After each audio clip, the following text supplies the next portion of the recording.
Before I say anything else, I want to ask you one question. Last night, did you sleep through the night?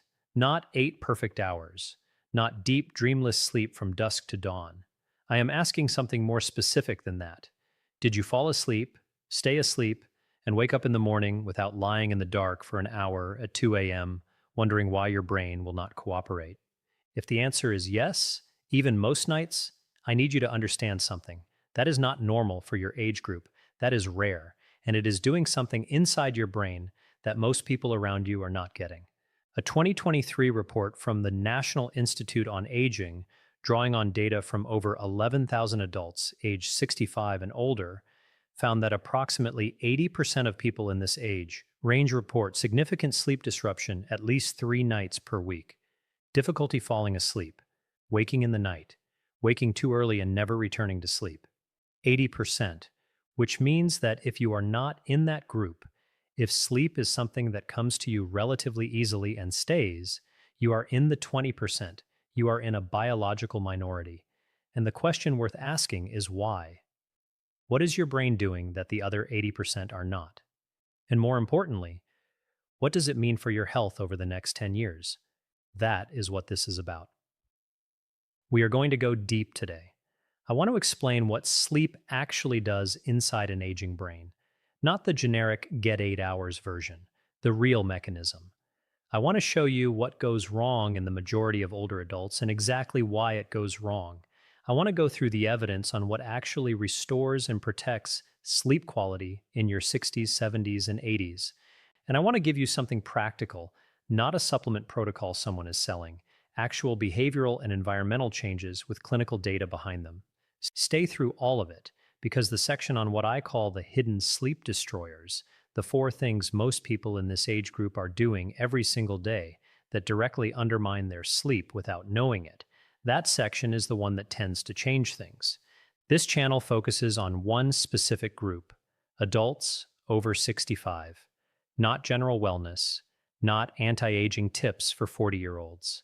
The physiology, the research, and the practical translation of that research for people in their 60s, 70s, and 80s, because that group is consistently underserved by health content that is designed for bodies 20 or 30 years younger.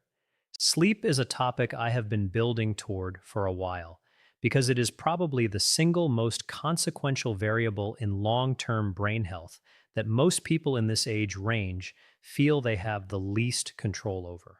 I want to hear from you right now. How is your sleep?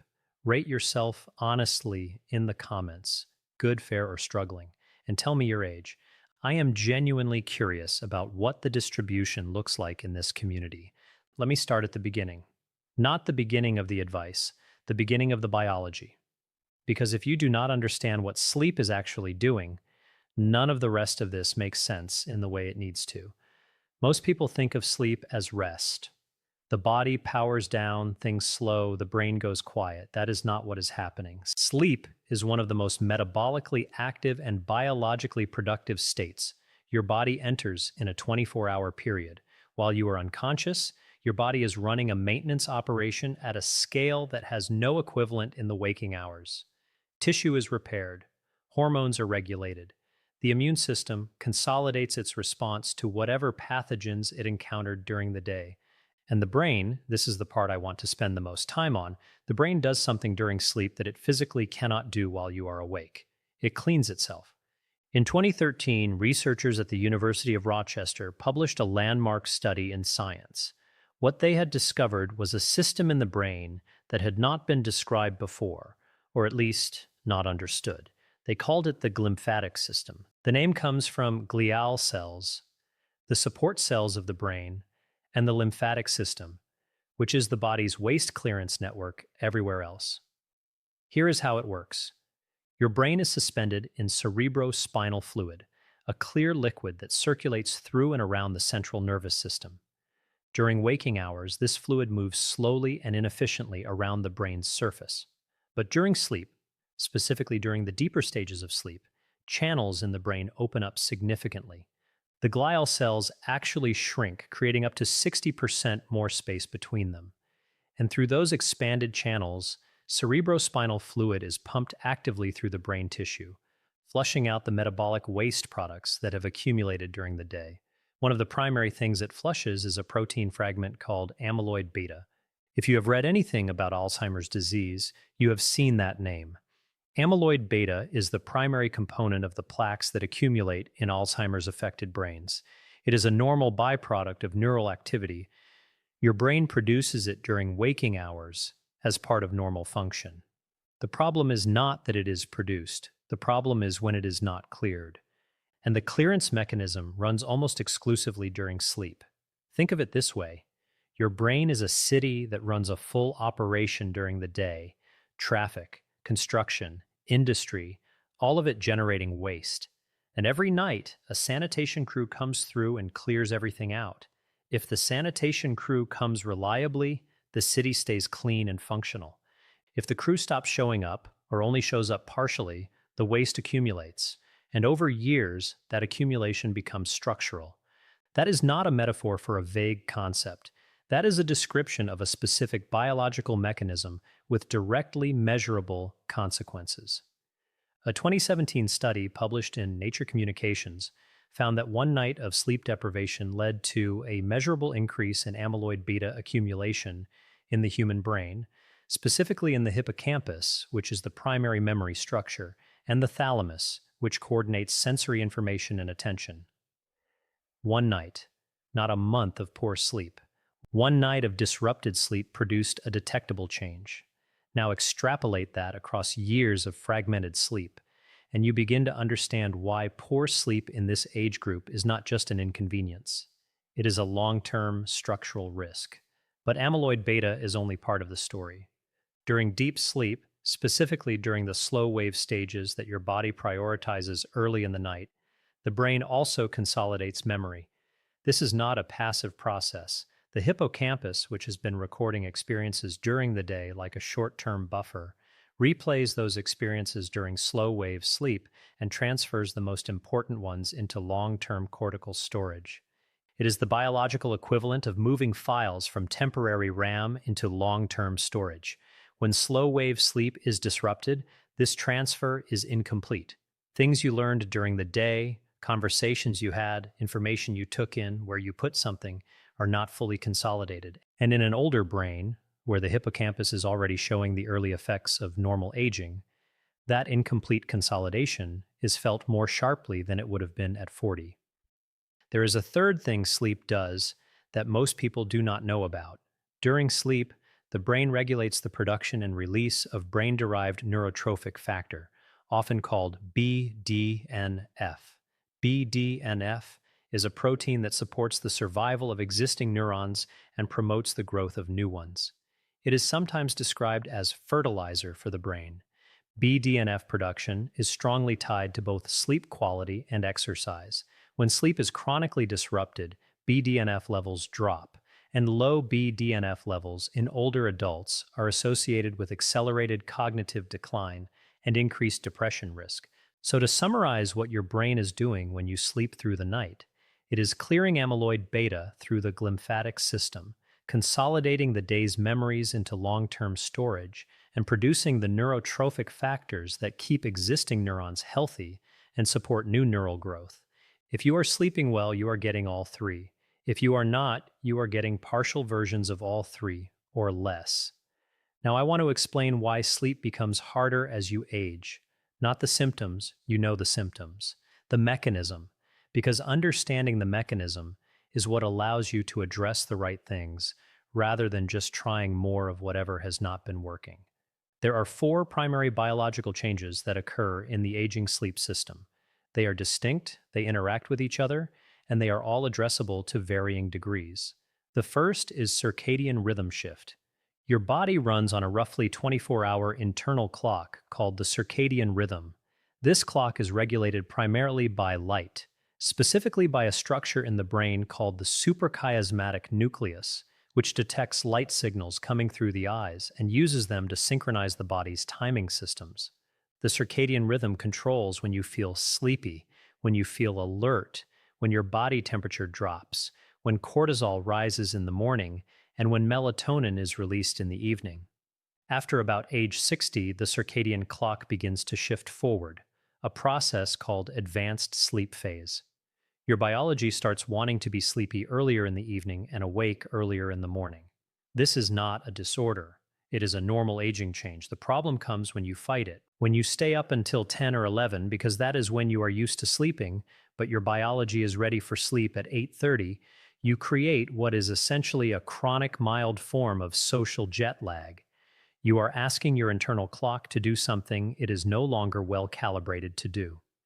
The second change is reduced slow wave sleep. Sleep is not a single state. It cycles through distinct stages across the night: light sleep, deeper sleep, and REM sleep, which is associated with dreaming and emotional memory processing. The deepest stage, slow wave sleep, also called stage 3 NREM, is the stage where the glymphatic system is most active and where memory consolidation is most concentrated. Slow wave sleep declines with age, starting in the 40s and continuing through the 70s and 80s. A healthy young adult might spend 20 to 25% of their total sleep time in slow wave sleep. By age 70, that figure is commonly reduced to 5 to 8%, or in some individuals, effectively zero. This is why older adults can sleep a full 7 or 8 hours and still wake feeling unrefreshed. The hours are there. The deep restorative stage is not happening in proportion. The sanitation crew showed up, but they only cleared the front lobby. The third change is reduced melatonin production. Melatonin is the primary signal that tells the brain it is time to sleep. It is produced by the pineal gland in response to darkness, specifically in response to the absence of blue spectrum light hitting the retina. Melatonin production declines significantly with age. The pineal gland, like many glands, becomes less responsive over time. Studies using blood level measurement in older adults consistently find that melatonin peaks are lower, later, and shorter in duration than in younger adults. This means the sleep signal is quieter. The body is still sending the message. It is just sending it at a lower volume. And a lower volume signal is easier for the nervous system to ignore, especially in the presence of competing stimuli.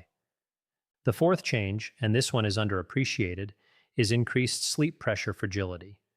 Sleep pressure is the technical term for the biological drive to sleep that builds throughout the day. It is driven by the accumulation of a molecule called adenosine in the brain, the same molecule that caffeine blocks, which is why caffeine works. The longer you are awake, the more adenosine accumulates, and the stronger the pressure to sleep becomes. In younger adults, sleep pressure builds reliably and creates a strong drive for consolidated sleep at night. In older adults, this system becomes more fragile. Sleep pressure dissipates more easily. A nap in the afternoon, or even a period of drowsiness while sitting in a chair, can release enough adenosine to take the edge off the nighttime drive. This is one reason why the afternoon nap that feels so necessary in your 70s can also be the exact thing that makes it harder to stay asleep at night. These four changes, circadian shift, reduced slow wave sleep, reduced melatonin, and fragmented sleep pressure, interact. They compound. And they explain why the advice designed for a 35-year-old with insomnia often does nothing for a 72-year-old with disrupted sleep, because the underlying biology is different. Now, I want to go through the 4 hidden sleep destroyers. These are things that the majority of adults over 65 are doing, most of them without knowing the effect, that are actively working against every biological process I have just described. I call them hidden because none of them feel like sleep problems when you are doing them. They feel like unrelated habits. But the research on each of them is direct and consistent. Hidden destroyer. 1. Alcohol in the evening. This one is the most common and the most misunderstood. Alcohol is a sedative. It makes you drowsy. It helps you fall asleep. And for those reasons, a glass of wine or a scotch in the evening feels like a legitimate sleep aid. It is not. What alcohol does is suppress REM sleep and slow wave sleep, the two most restorative stages, in the second half of the night.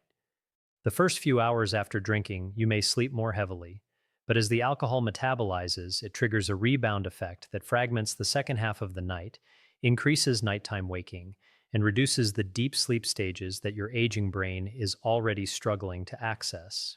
A 2018 analysis in JMIR Mental Health, which reviewed 27 studies covering over 1,000 subjects, found that even low alcohol consumption, 1 to 2 drinks, reduced REM sleep by nearly 10%. Moderate consumption reduced it by nearly 25%, and the effect was consistent regardless of how well or poorly people slept in general. For adults over 65, where slow wave sleep is already diminished, losing another 10 to 25% of the remaining REM sleep to alcohol is not a minor disruption. It is a meaningful compounding of an existing deficit. The timing matters enormously.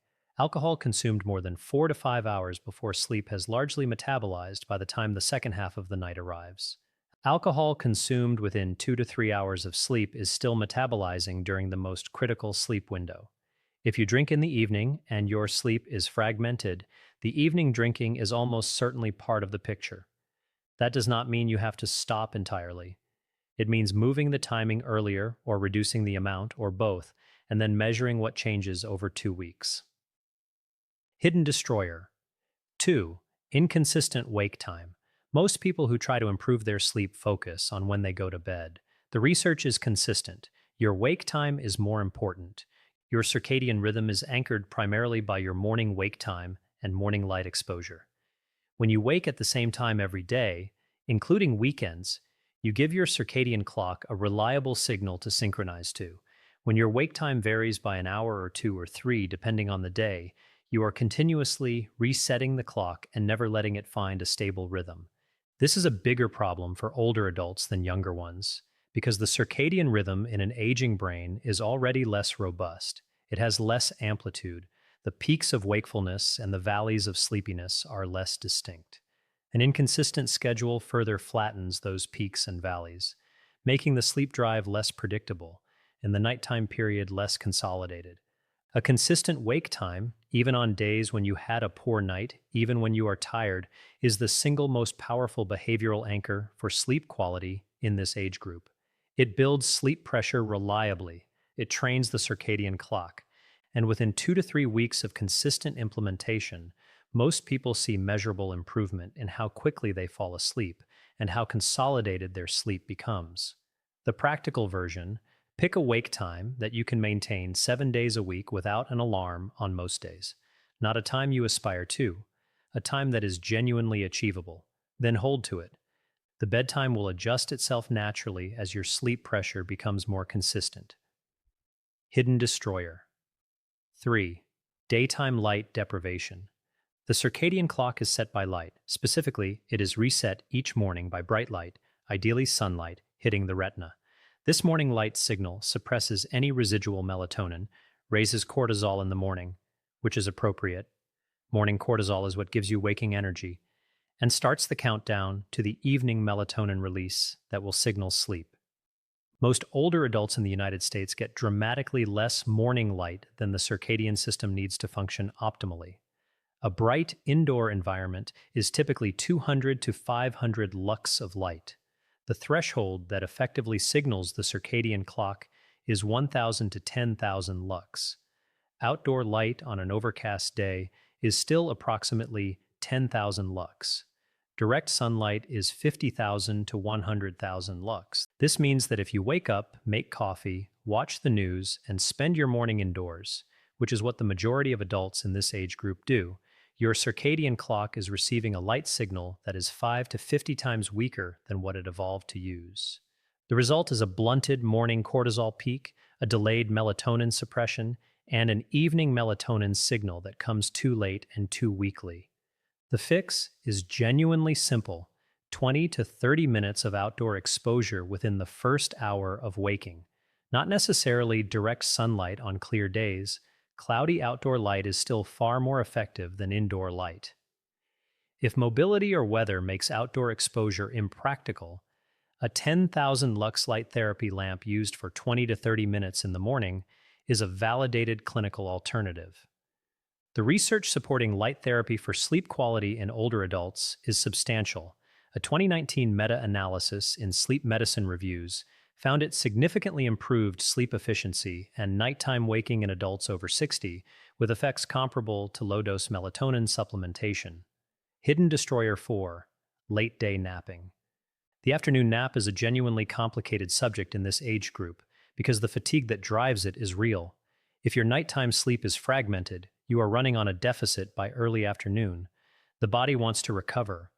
Lying down for 20 minutes feels like the obvious answer. The problem is the adenosine dynamic I described earlier. The nap discharges sleep pressure.